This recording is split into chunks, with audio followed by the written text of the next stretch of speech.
Hi, I'm having a very emotionally shaky day today, which is manifesting physically. So if you notice a little shake in my voice, don't be concerned. It just happens sometimes when I get to this level of stress, and it will pass. I'll be okay, I promise. But I wanted to film this while I'm in this state because I think that when we give ourselves a whole lot of time, we can start to kind of soft soap things or sugarcoat them. Going back several years now, there was something that I really needed to deal with and I just couldn't. And so I ignored it. And there were major consequences. Move forward a couple of years, another thing came up that I just couldn't deal with, and so I ignored it. I finally went to therapy to help me with that and never really got to it because found out I had CPTSD, and the years of therapy were concentrating on helping me find some healing from that. But during the therapy and researching things on my own, which I always do, I learned about insecure attachment styles. My issue was I could never really figure out, am I anxious avoidant, fearful avoidant, dismissive avoidant? Because it seemed like I had days where I was this and days where I was that, but just learning the avoidant part helped me understand why there were these things that I couldn't deal with, and so just ignored. I was avoiding them. Then a couple of weeks ago, I learned that there is an attachment style called disorganized attachment style, which is basically a combination. And that makes it really tricky to get on top of because you are kind of flitting from one to the other depending on the circumstances. And it does go with the video I made a couple days ago talking about being mindful about how we talk to ourselves and correcting it. In a loving way, by the way, when we finally get to that place, we love ourselves. All this stuff does come together, I promise you. It may take a while before we connect the dots. Today, I'm talking to myself about a situation that has been highly upsetting to me, to the point I haven't wanted to make a decision. It just has been beyond me. Avoidant, right?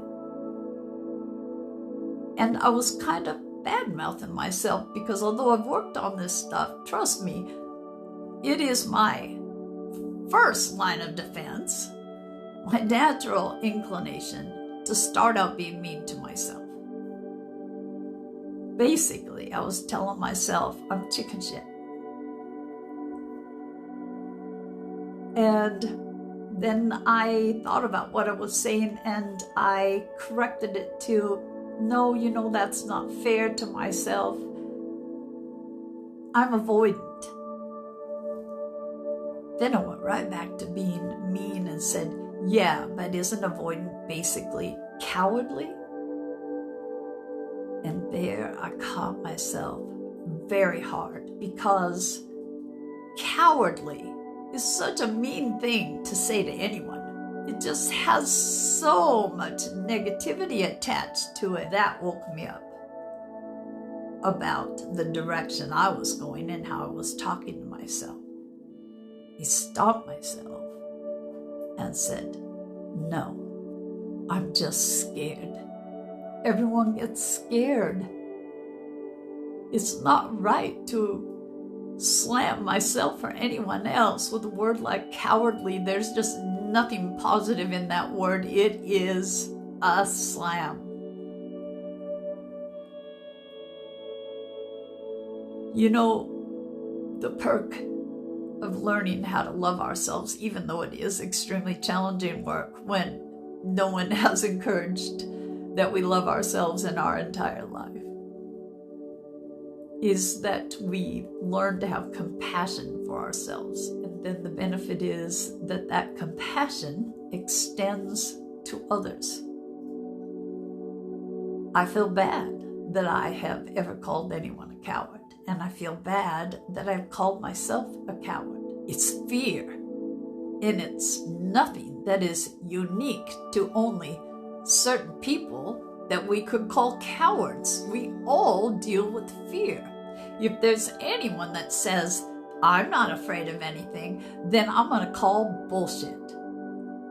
Everyone is afraid of something. But the more we work on being loving to ourselves and showing ourselves compassion, the easier it is to back off panic, to back off anxiety, to quit worrying so much. If we say, am I being loving to myself by yada, yada, yada, it literally eases stress to choose to be more loving or compassionate. It does pay off. This healing stuff is not easy. It can be extremely hard. And people make such a big fuss about how traumatic it is that it scares other people off from even starting. Which is why I make these. It can be upsetting. It can be challenging. But I share these videos so you can see it is worth it anyway. And you're not a coward if you're not ready. You'll start healing when you're ready. We torture ourselves with anxiety and worry. And then we shame ourselves by calling ourselves cowards or chicken shit when we're just human dealing with fear. We do have to put ourselves in the shoes of other people and not be judging so much. You may say what that person is afraid of is, oh, silly, that's so silly. But just because it's not what you're afraid of doesn't mean it is silly. It just means it's different. To compare, to judge, to see ourselves as superior to that person and inferior to that person. It's what we've been taught. It doesn't mean that we have to go to our deathbeds with what we were taught when we were children. There's all that space in between that we can change. We can work on this stuff. And I'm here to tell you it is worth it. Even if all it does, and I'm saying that with emphasis on the sarcasm, is help us back off anxiety. I don't always have it together. I'm a really good actor. So people may think so. But I have more days of crying than I do of not crying, despite the fact that I can put on that happy face. I deal with fear just like you do. So don't look at me and think, oh, she's got her shit together. She doesn't have bad days. Oh, yes, she does. Plenty of them, maybe more than you do. But that would be comparing, wouldn't it? We cannot compare our trauma. We cannot compare our fear. We are not interchangeable. Do what you can. Be kind. And yes, that includes to yourself.